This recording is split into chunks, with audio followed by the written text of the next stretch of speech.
Hey everyone, in this episode I participate in the World Series of Poker in Las Vegas, Nevada. I entered into event number 80. It is the Independence Day celebration event with the $800 buy-in. I hope you guys enjoy. Please let me know of any comments or feedback and I'll see you on the flip side. Okay, in this first hand of the video, we are in level 2 and the blinds are 200, 300 with a 300 big blind ante. I'm in the small blind and I'll look down at Queen Jack of clubs. You know, the gun raises to 800, folds to the cutoff, who makes the call, and I make the call as well. I think this is okay in tournament play.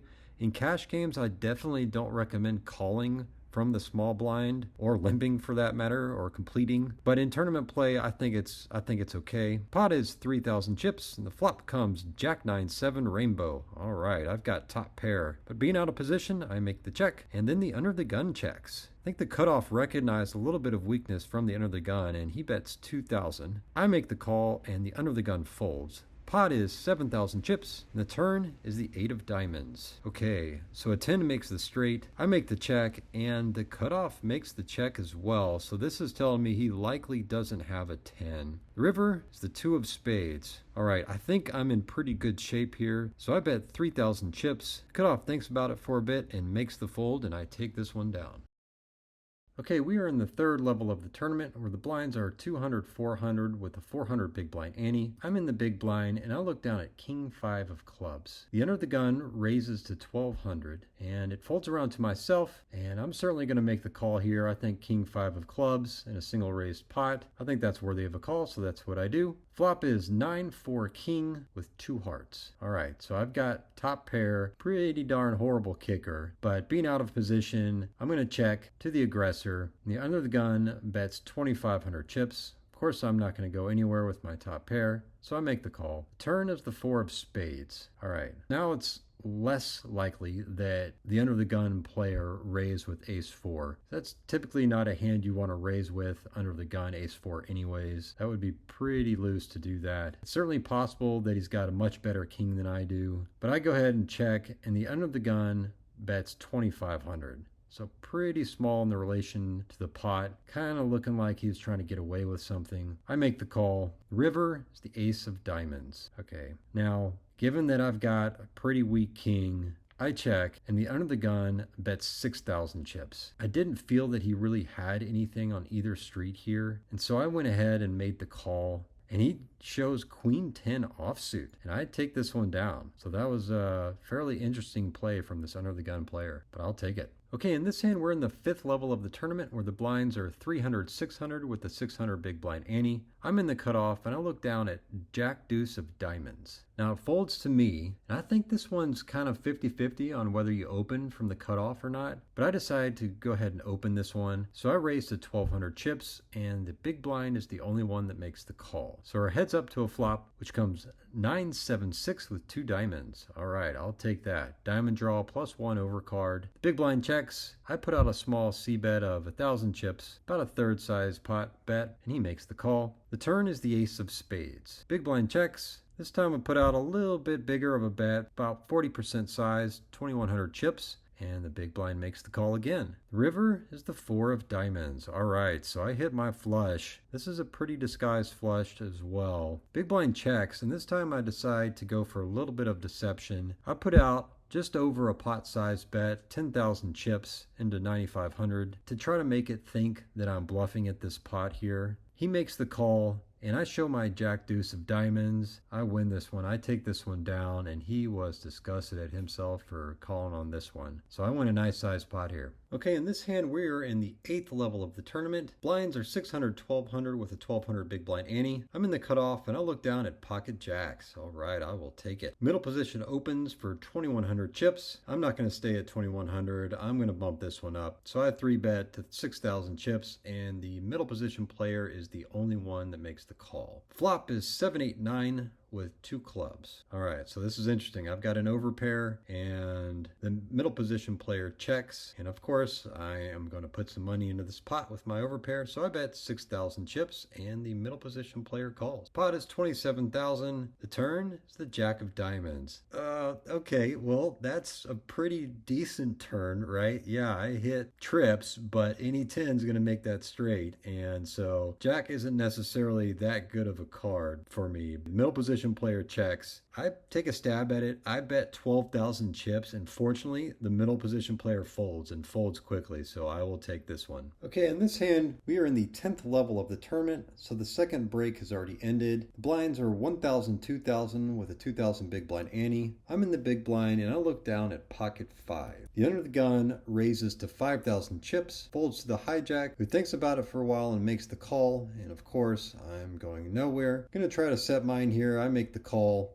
Pot is 18,000 chips. The flop comes 6-8-3 with 2 hearts. I make the check, the under the gun checks, and the hijack checks as well, so it checks around here. Turn is the 9 of spades. I check, and the under the gun and hijack both check as well, so my guess is these guys have some overcards. Maybe the under the gun's got ace king, ace queen, maybe king queen, and maybe the hijack's got something similar. Probably not ace king, but maybe like a king jack or maybe a king queen type of hand. The river is the 8 of hearts. All right, so the front door flush draw hits, but I really don't think that changes much. I think the players that might have been on a flush draw would have put some money into the pot at this point in time already. I bet 5,000 chips, and the under the gun player folds, and the hijack ends up making the fold as well, so I take this one down. Okay, in this hand, we are in level 11 of the tournament. Blinds are 1,000, 2,500 with a 2,500 big blind ante. I'm in the hijack position, and I look down at king 9 of spades. It folds to me, and I do something that I generally never do and never recommend doing, but I was trying to change things up a bit. I actually limp for 2,500 chips, and it folds to the big blind, who checks. Pot is 8,500 chips. The flop comes 7-9-5 with 2 diamonds. All right, so I hit top pair, really good kicker. Big blind checks. I'm going to go ahead and c-bet this one for sure. I c-bet for about a third size pot of 3,000 chips, and go ahead and take this one down. So I'll take it. Okay, in this hand, we are still in level 11. We are on the button, and we look down at pocket kings. All right. Now my stack has been dwindling down over the last several hands. We're down to about 10 big blinds at this point. Kind of hoping somebody puts in a raise, and lo and behold, the low jack puts in a $6,500 raise. All right. It's time to go all in with my pocket kings. It folds to me, and yep, I put all my chips in the middle. It folds back to the low jack, who quickly makes the call. I show my pocket kings.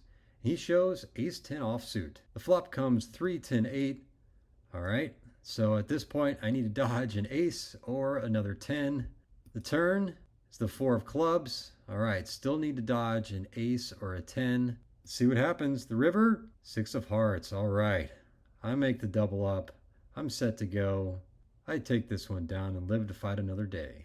Okay, in this hand, we are in the big blind and also in the 12th level of the tournament. This is the final level before the third break and late registration ends. Been playing for a little over 6 hours at this point. We're in the big blind, and I look down at pocket queens. The under the gun bets 6,500 chips. Folds to the cutoff, who makes the call. It then folds to the small blind, who also tosses in a call. Yep, this is a good spot to go all in, so I jam for my remaining chips. The under the gun player thinks about it, asks for a count of my chips. Dealer shows that I've got 20,000. The under the gun thinks about it for a while, starts doing some funny things with his cards, some card shuffling. He ends up folding. Cutoff folds. Small blind tosses in a purple chip and shows ace deuce of hearts. All right, so we need to dodge an ace. We need to dodge some hearts. Let's go. Dealer puts out the flop. King deuce 8. All right. So at this point, yeah, there's a heart out there. Need to dodge some hearts and need to dodge an ace, and we need to dodge a 2. Turn, 4 of diamonds. All right. So we're safe from the hearts. Now at this point, we just need to dodge an ace or a 2. The river, 5 of clubs. All right. We get the double up and then some. We've got the under the gun plus the cutoff, so we added an additional, what, 13,000 chips or so. So I will take this pot of just over 50,000. We live to fight another day. Okay, we are in level 14 of the tournament now. Blinds are 3,000, 5,000 with the 5,000 big blind ante. We are in the big blind and we look down at ace deuce offsuit. Now these blinds have really been killing me to this point, and I'm pretty much gonna jam any ace, probably any king, maybe any queen. When I look down at ace deuce offsuit, I think this is absolutely a jammable spot. The under the gun +1 limps, the hijack limps, the small blind completes for 5,000, and yep, I'm gonna jam here. So that's what I do. I put in my remaining stack, 27,000 chips. The under the gun +1 folds. The hijack thinks about it for a bit and he puts in the call and the small blind folds. Hijack shows king 10 of hearts. All right, so we need to dodge quite a few things here. We need to dodge some hearts, but for the most part, we should be in pretty good position. Dealer puts out the flop. Oh, 10. All right, I'm in a really, really bad spot here. Let's see what the turn comes. Please let it be an ace. Ace, nope, it's a 6. Well, all right, we're in a very, very bad spot here. We have 3 outs. We need to hit an ace. River, boom.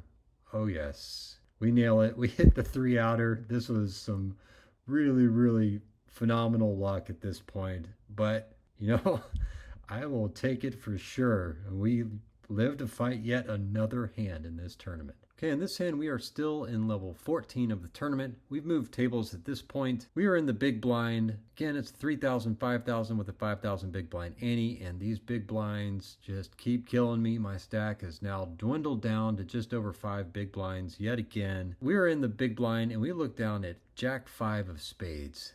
I think this is jammable, and I think I should jam at this point. The hijack raises to 15,000 chips. It folds to me, and yeah, I got to put my chips in, so that's what I do. I turn over my Jack 5 of spades, and the hijack turns over King Jack offsuit. Oh man, we are in some big trouble. Let's see what the dealer puts out. Flop, it's 9 high. The turn is a 10. We've got to hit this 5. Are we going to hit it? Oh, it's an 8. Well, that's it. That is our tournament life. So this was a completely awesome experience. I made it to level 14, played for about 7.5 hours. Didn't quite make the money, but was close. I was top 25% in the field. There were just under 6,800 entrants and a total prize pool of just under $5 million. The winner did get about $500,000, but had a good time. Great experience, lots of fun, and thanks for watching.